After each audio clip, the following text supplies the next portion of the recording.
Good afternoon, guys, and welcome to the podcast. I'm really delighted to have Eric Mulvin on the show, and he is going to talk to the audience all about AI-powered outsourcing. He is based in Phoenix, Arizona, but he remote he manages a remote team in the Philippines and the US, over 250 plus team members. So I'm really happy to have him on to discuss his entrepreneurial ventures as well as where he sees AI, how he's using AI, where it's headed. I'm really happy to have him on. So Eric, welcome. Yeah, thank you so much for having me on, Chris. Excited to share a little bit about what I know with your audience here. So Yeah. thank you. Yeah. And briefly, I know you launched a taxi cab company and now you have PAC Biz, and tell the audience your story and your journey and we'll dive into the questions. Yeah, absolutely. So I got an interesting background. I used to work at Yelp pre-IPO. So this is back in 2010, 2011.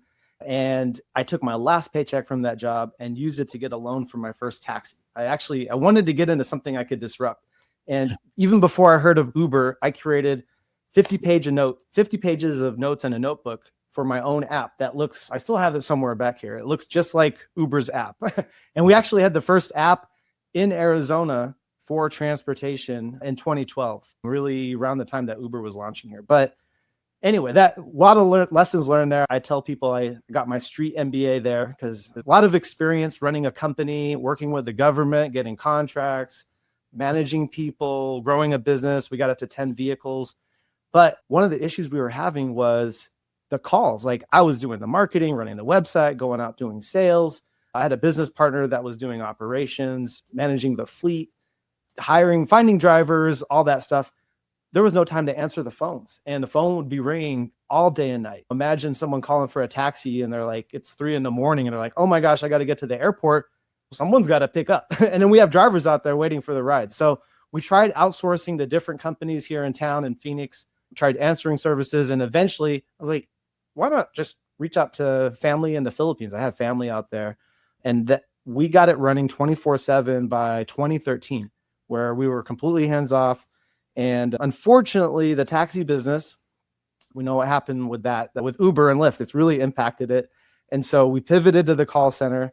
And in 2015, we launched PAC Biz Outsourcing and started with the original 5 employees that we started with from scratch. And over the next 10 years, we just celebrated our 10-year anniversary. We've been able to grow, and now we're supporting like a quarter of our revenue comes from the UK, a quarter from Canada, and then the remaining 50% is from the US. So international operations in the Philippines, we do 24/7 support and virtual assisting, customer service, a lot of back office work. So really crazy. I never imagined that starting a taxi company 10, 15 years later, I'd be owning a call center and pivoting towards AI.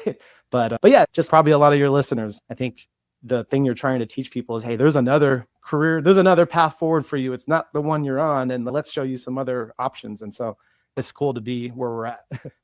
Interesting.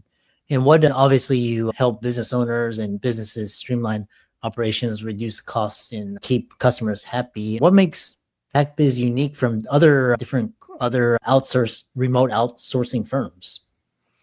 Yeah, for me, growing up, my family's out there. I heard the stories about the big call centers and how they were treating their employees. And let's say it wasn't the best. And so I knew there was an opportunity to treat people better, make it a place that people love to work. And so we really, number one, actually that very first employee I ever hired, I made her director of company culture. And so we had a director of company culture with 20 employees, which probably isn't advisable if you're trying to chase profit, but we had big goals, and that we came up with our core values about 5 years ago: family, respect, teamwork, compassion, personal growth. And we really use that as we make the decisions for the company, who we work with, who do we let go, hire. And because of that, over the last 2 years, 3 years actually, we've gotten great place to work in the Philippines. We have crazy low turnover. When I talk to other call center owners, they have over 100% turnover. So that means if you have a person in the Philippines, you have a team of 100 people, you're replacing the entire 100 people over the next year. That's the turnover rate is higher than 100% in the call center industry. So we've been at about 20 to 25%, which is extremely low. And so for clients, we actually have medical, like we have a medical client here in town. We do the receptionist and help do some of the back office stuff. And it's just pretty crazy what we've been able to do to help their business and help them grow. Wow. Oh, 100% turnover rate sounds. How do you use AI tools to improve on this process? I assume you're going towards almost, I wouldn't say 100%, but very majority of where you could run your operations with AI and software instead of humans. Yeah, it's funny seeing the headlines, and then business owners are like, oh, I could do this or that with AI now. And then you really get into it and you start like going beyond the surface level, like asking ChatGPT these questions. You're like, this is actually a bit harder than it looks. You can't just throw ChatGPT onto any solution and it's going to solve it. And I keep telling my team that. So what we've been focused on is not the technology on the phones necessarily, because there's a lot of companies that have invested a ton into that, and we're not trying to compete there. We're focused more on operations. So there's efficiencies all over the place in companies and bottlenecks and things that people are spending way too much time on, and they shouldn't be because the processes aren't mapped. They're not looking at the documentation for how this is supposed to be done. And so there's so many inefficiencies. So through AI, we're able to get through a lot of that. So instead of spending 8 hours a week on some spreadsheet, now it could be 10, 15 minutes. Instead of spending 2 hours putting together a document for HR, now it's 15 minutes. Even our lawyer in the Philippines was working with us and showing us this AI tool where we can create some legal documents with this AI tool. It's just speeding things up. And what we're seeing, we're 2 years into this, Chris. This isn't like we just started using ChatGPT. What I did 2 years ago, I think because of the space we're in, the call center space, it forced us to have to pay attention to AI before a lot of other businesses really had to. Like there's a lot of, like even in medical, yeah, you could do transcribing.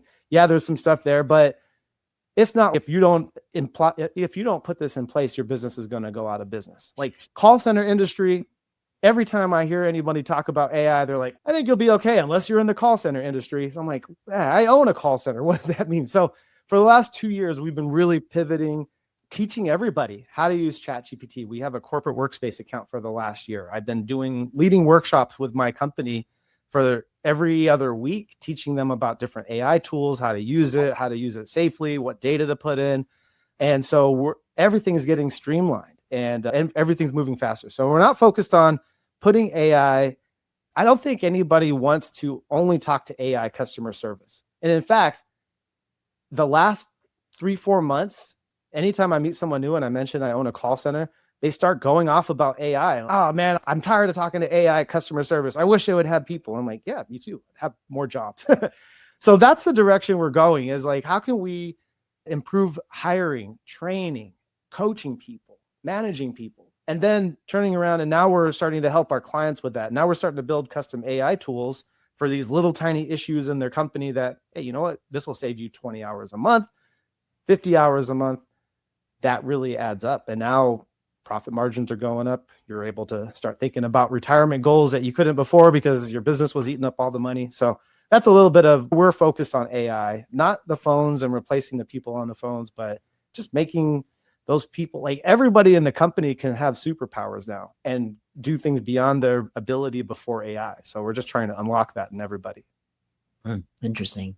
A lot of the audience are healthcare, legal, dentists, accountants, engineers. Where do you see your business fitting into their needs and goals? Obviously, call centers, but how can people listening to this utilize and how you would fulfill their needs and wants and desires? Yeah, that I realized early on, not everybody needs a call center. In fact, very few.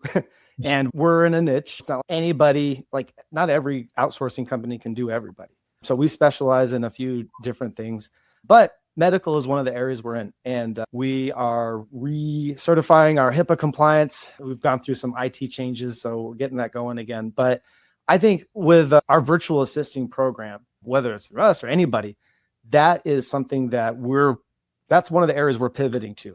And so you're talking about like, how does AI impacting our business? One of the things is If you look at a lot of the stuff that a virtual assistant can do, and we've been offering virtual assisting for about 3 years. We've got clients that have been with us for years. They're now growing their team and they're hiring other people as their business scales. But the thing there with customer service, virtual assisting, it can really help so many businesses. And we're transforming that, because that's what I was trying to say. Everything has changed with what a virtual assistant can do. There's things like today, ChatGPT 5 just came out. The agent mode has just been released, and you can at least try and get it to book flights for you. You can get it to do things that before only a virtual assistant could do. So now what does that unlock? And we're trying it out. We're testing it out. We're saying, okay, there's some things that pop up. It still needs somebody to oversee it. And I don't know if a business owner wants to jump in and start clicking boxes because it can't get I'm not a robot box. ChatGPT is still a robot, so it's not going to be able to click the box for you. So we're finding where do the tasks change? And not only that, but with AI, like if you have a virtual assistant that has a custom GPT that knows your strategy, that knows your vision, that knows your 90-day plan, your 1-year plan, your 3-year plan, and you're giving her tasks, it's a great way to make sure that they're focused, that the content they're creating for you, whether it's a newsletter, a blog, an email, that it sounds like it should be coming from your company and from an employee. And before, you'd have to review that, you'd have to look it over. Now, like, you could really trust, like, the stuff they're going to put out is going to be good and accurate. And so now virtual assistants could do so much more that people never even realize. So I think that's the opportunity for your listeners here, is there are specialists in every industry. So whether you're a doctor, a lawyer, accountant, there are virtual assistants specifically for accountants, specifically for lawyers. And guarantee you, what I tell all my clients when they're talking to me about working with a virtual assistant, there are things you're doing today that you shouldn't be doing. And what else could you be doing to make money and get yourself towards retirement, right? I don't think anybody wants to run their business forever. And if you're doing all the things that you should be delegating or could be delegating to an assistant, how are you ever going to get there? That's one of the big things I push, because every business owner, no one wants to work forever. I want to be like you, Chris, retired super early. Yeah. The other question I have for you is, because I was reading this post, a lot of tech companies, SaaS founders, and for example, they said that if you have to get a customer on the phone, then you failed as a company. So because now these days, I'll call in and sometimes it'll be like Seattle, Washington, it could be Arizona, it could be Philippines or somewhere. And it's always something different, or it's like a chat bot. And then worst case scenario is I press 0 and I talk to somebody. So where does this idea, do you feel like this area of customer support and service is better mediated by other means, or is this kind of a last resort? In a perfect world, yes, that you shouldn't have to call customer service. Something failed. But life isn't perfect. Businesses are far from perfect. And so you need customer service. And I laugh when I see stories about businesses that are like, it was an airline about a year and a half ago. They were like, we're closing our call center and it's all AI. But that's a choice. And when people complain, you're like, don't get mad at that agent. Get mad at the company that they're the ones that are doing it. We're taking it out on the wrong people. But let's see, I lost my train of thought. So what was your question again?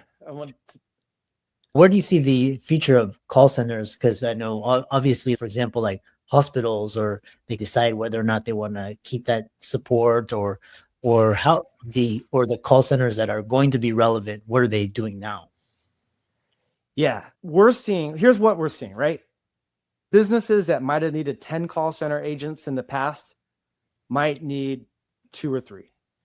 And the challenges they're facing now, like the work that was done by the 10 people, most of it, that means like 70, 80% it's getting automated. And we've seen that in the space we've been in, the automation is at about 90%. And it's been like that before AI. So we've been seeing that. But there's still a need for people. The big phrase that I like to say is AI plus HI. Because you can't, like I was saying earlier, you can't just slap ChatGPT on everything and it's going to solve it. Otherwise, we'd all fire everybody and we just have ChatGPT bots doing everything. That's not going to happen. And if it does, we're a long ways from there. And you need people. And the one thing I've been saying is you need a human in the loop. So even if you've got AI running everything, something is going to break, something's going to change. And you want to be like having people available when that happens. And whether it's the phone systems, the self-service tools that you have that are solving it themselves, or just something in your company. You're a SaaS company, you guys push a big update out, and now all your critical customers are calling you. Do you think you want them answering a bot? No, you're gonna really impact your business. So what we're seeing is a lot of people are using us for those critical situations. Maybe they have high-level customers that are doing a big volume with them. You get the customer service people, the live people, everyone else gets the bots. And then if they need help, okay, we'll transfer it over.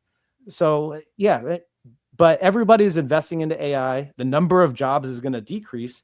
But then what nobody is talking about that I love to talk about are what are the jobs that are going to be on the other side of this?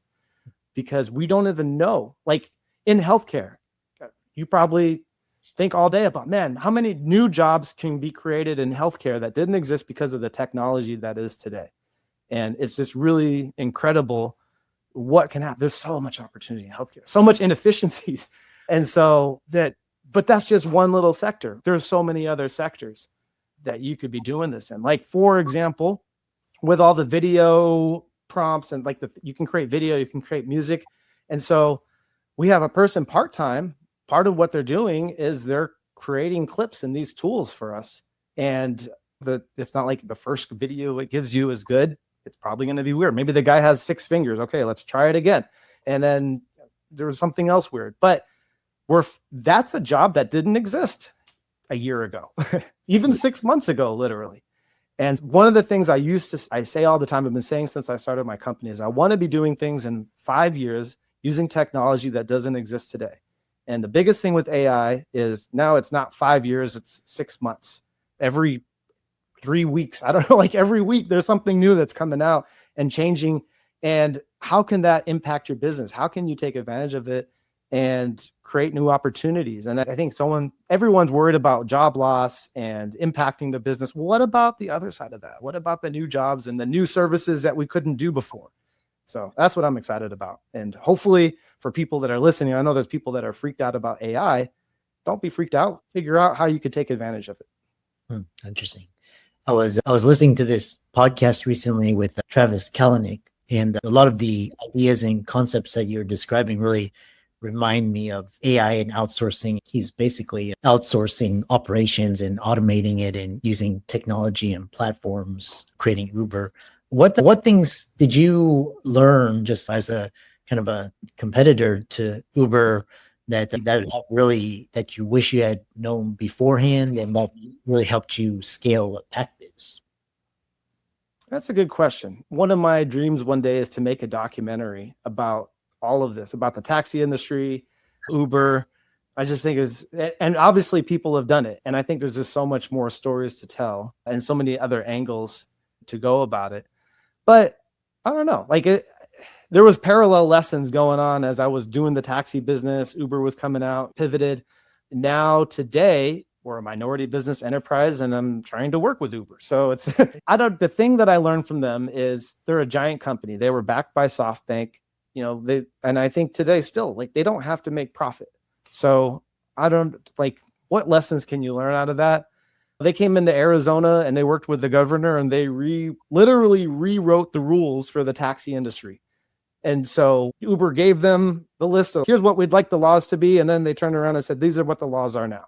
And so what we had to follow, the rules changed and everything changed. And I was trying to operate my business under a model that no longer existed.